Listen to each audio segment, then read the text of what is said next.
The Apostle John, describing the miracle-working power that will be manifested in the last days, declares, "He doeth great wonders, so that he maketh fire come down from heaven on the earth in the sight of men, and deceiveth them that dwell on the earth by the means of those miracles which he had power to do." Revelations 13, verse 13 through 14. Satan works through the elements also to garner his harvest of unprepared souls. He has studied the secrets of the laboratories of nature and uses his power to control the elements as far as God allows. When he was suffered to afflict Job, how quickly flocks and herds, servants, houses, children were swept away, one trouble succeeding another as in a moment. Even now he is at work, in accidents and calamities by sea and by land, in great conflagrations, in fierce tornadoes and terrific hailstorms, in tempests, floods, cyclones, tidal waves, and earthquakes. In every place and in 1,000 forms, Satan is exercising his power.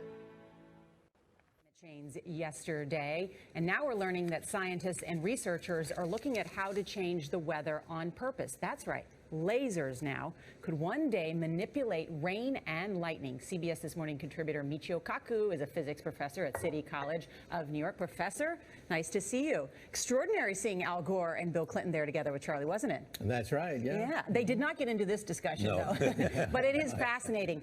I mean, lasers, really, to change the weather? That's right. Well, as Mark Twain once famously said, everyone complains about the weather, but no one ever does anything about it. Well, instead of doing a rain dance, we physicists are firing trillion-watt lasers into the sky to actually precipitate rain clouds and actually bring down lightning bolts. This is potentially a game changer. But this is experimental. It's experimental. However, in the laboratory so far it works. When you have water vapor and you have dust particles or ice crystals, you can precipitate rain. It condenses around the seeds. These seeds can also be created by laser beams. By firing trillion-watt lasers, you rip apart the electrons, creating what are called ions, and these ions act like seeds, like dust particles, bringing down rain and even lightning. Go ahead. Well, this fascinates me in part because, too, I remember reading the stories that China had used this during the Olympics, that the USSR had used this after Chernobyl to create rain clouds. I mean, did those really work then? We have some of these capabilities now? Inconclusive. Even in the 60s, the CIA used this to bring down monsoons during the Vietnam War, to wash out the Viet Cong. Governments have been playing with this thing. Alleged to. Alleged to, right. Yeah. Now, we realize that for decades now, these governments have been alleged to have experimented with weather control, but nothing conclusive. This time we're bringing in the laws of physics rather than simply waving our hands and uttering mumbo jumbo. We're actually using trillion-watt lasers now. And in the laboratory, sure enough, they precipitate rain out of water vapor. Sure enough, you can actually bring down electricity down the beam. So what does it mean for drought areas that need to have rain for crops, and if they don't have them, there's the consequences of famine? Well, the bad news is if it's a clear blue sky, it's not going to do anything at all, because it only takes water vapor that's already in the air and condenses it. However, for floods, for agriculture, farmers, for people planning wedding parties, football games, you name it, outdoor events and agriculture and flooding and even hurricanes, all of them could be subject to weather modification. Incredibly interesting. Professor Michio Kaku, thank you so much. The present is a time of overwhelming interest to all living. Rulers and statesmen, men who occupy positions of trust and authority, thinking men and women of all classes have their attention fixed upon the events taking place about us. They are watching the relations that exist among the nations. They observe the intensity that is taking possession of every earthly element, and they recognize that something great and decisive is about to take place, that the world is on the verge of a stupendous crisis. For decades, for over half a century, try to have a conversation with anyone about climate change, people just tune out. Climate change. Climate change. Climate change. And the problem seems to be getting worse and worse and worse. California is resorting to drastic measures tonight. The most severe conditions. When I became a photographer, I wanted to celebrate the elegance and beauty of nature. But I soon realized there was a more complex story going on in the world. Very powerful force of Mother Nature. About the collision between people and nature. And I felt a great sense of urgency to bear witness to that. We need to get out of here because the water is rising around us. As you can see, the water is just tearing it to pieces. Front Range is still under an ozone action alert. The majority of our kids are struggling with air. In the United States, we have a fire problem. The fire was huge and spread really fast. These are wildfires we have no control over. Little tornado right there. The most criticized scene, longer and more destructive. Watch the water splash off the city. This is global warming. I feel so scared, sorry. Despair can be paralyzed. Next generation. We can continue with our business as usual.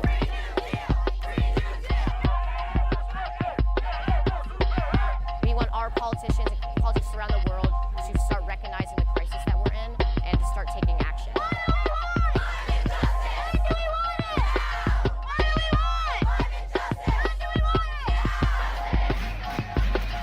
Fossil fuel agenda is dirty. We cannot do it anymore. Climate emergency! To make a change is right now! Our house is on fire.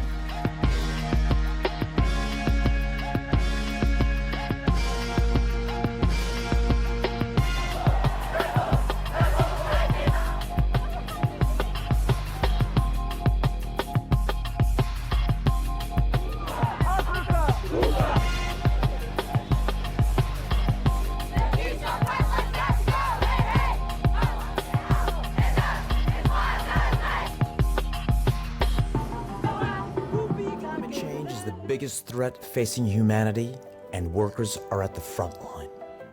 From a farmer in Spain to a miner in Poland, climate change affects us all. We are all on the same train. The time is fast coming when the controlling power of the labor unions will be very oppressive. The trade unions will be one of the agencies that will bring upon the earth a time of trouble such as has not been since the world began. In all our great cities, there will be a binding up in bundles by the confederacy and unions formed. Men will rule over men and demand much of them. Governments demanding action around climate has in fact been a game changer. The solidarity of the trade union movement globally is behind you. The I2C, with 200 million members around the world, is totally in support of your leadership. The actions that you will take on this September 20 and the week of the UN General Assembly, we will join you. Where we can, unions will determine that they will strike alongside of you. That's where their laws allow. Where that's not possible, they will take stop work action or other forms of protest. They will lobby governments, and of course they will march with you wherever possible within the constraint of the law. You need to know that your stand is our stand. If we can't hold governments to account, then we know we've got just 10 years to stabilise the planet, and those governments must be shifted. We need local government, national government, global government structures to have the ambition to put the sustainability in place, to change the basis of our production, of our energy use. We need to build circular economies. There's no doubt this is the challenge of our future. For unions, we've said for a very long time, there are no jobs on a dead planet.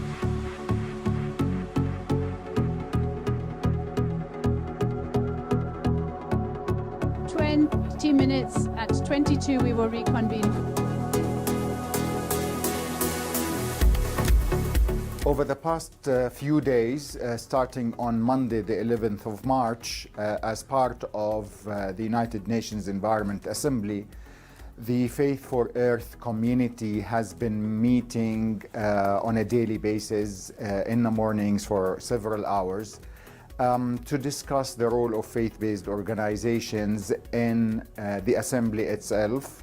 How can we as a faith-based community contribute to the resolutions and decisions of the United Nations? We really have to be practicing what we preach within our own churches and communities.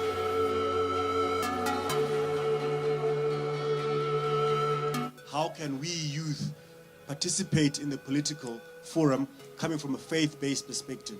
I enjoyed the meditations, the reflections, and if we don't engage in politics, we're going to be in trouble.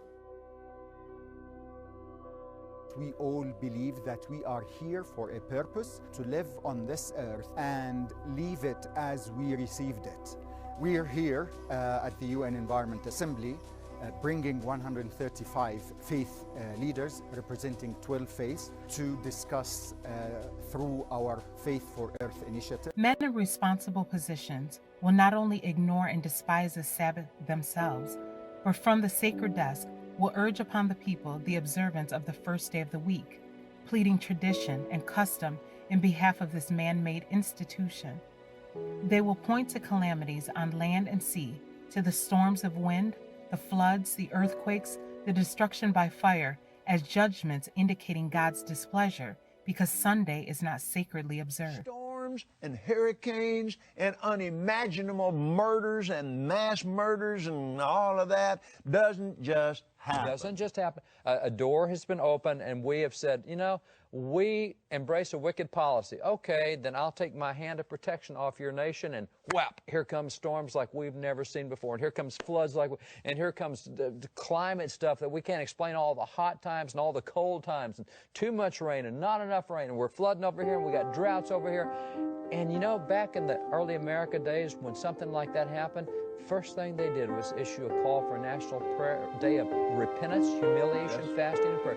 We have screwed up somewhere. We've got to get God's help to get blessings back on this nation. And they would humble themselves before God. And today we're saying, oh no, it's global warming. That's what all you have to do is look in history to see what God does with a nation that sanctions the killing of its own children. God will not allow sin to go unpunished, and He certainly won't allow the sacrifice of children to go unpunished. But how should we look at two giant hurricanes coming back to back like this? Should we just, do we write them off as coincidence? Do we write it off as a statistical anomaly? Wow, who would have thought? Is it just Mother Nature in a bad mood? He saturates clouds with moisture. He scatters his lightning through them. They swirl about, turning around and around at his direction, accomplishing everything that he commands them over the surface of the inhabited world. He causes this to happen for punishment or to water his land and demonstrate his faithful love. One thing we know about hurricanes and all weather is that this is not Mother Nature in a bad mood. This is a spectacular display of God's immense power. And we know that weather is sent to cause us to respond to God in humility, awe, and repentance. I'm here to announce to you that unless there is true repentance, unless the corporations in America quit supporting pro-abortion mills, unless the American people and their politicians begin to understand that life is sacred from the beginning, we will experience a judgment of water in the United States of America. But I believe that when we breach the water and the water breaks, in order to pull a child out, God's judgment, with the same judgment you judge, is judged back to you.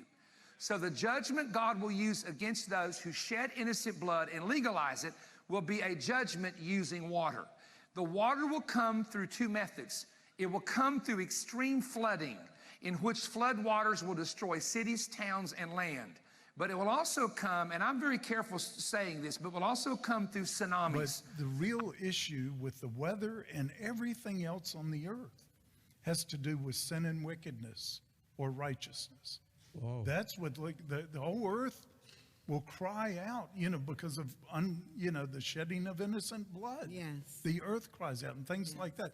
That's what throws nature off more than dumping CO2. I have felt, and I was afraid to share with anybody, that this flood is from God. It's a judgment on America somehow. Am I off, or do you feel like it could be? Yeah. I think anything like this, it's not by accident. What I tried to tell the church leaders in New Orleans, in that area, after Katrina, Katrina meant cleanse. That's what the word means. Okay, it strikes Key West, Florida, on the day they're supposed to have the Day of Decadence parade. Shuts it down, of course. Strikes New Orleans the day they're going to have their Day of Decadence. Coincidence? I don't think so. And if we don't get these clear messages, they're going to get more and more severe. These calamities will increase more and more. One disaster will follow close upon the heels of another. And those who make void the law of God will point to the few who are keeping the Sabbath of the fourth commandment as the ones who are bringing wrath upon the world. The dignitaries of church and state will unite to bribe, persuade, or compel all classes to honor the Sunday. Liberty of conscience, which has caused so great a sacrifice, will no longer be respected. In the soon coming conflict, we shall see exemplified the prophet's words. The dragon was wroth with the woman and went to make war with the remnant of her seed, which keep the commandments of God and have the testimony of Jesus Christ. Revelations 12, verse 17. Encouraging that you are proposing an initiative for reducing air pollution.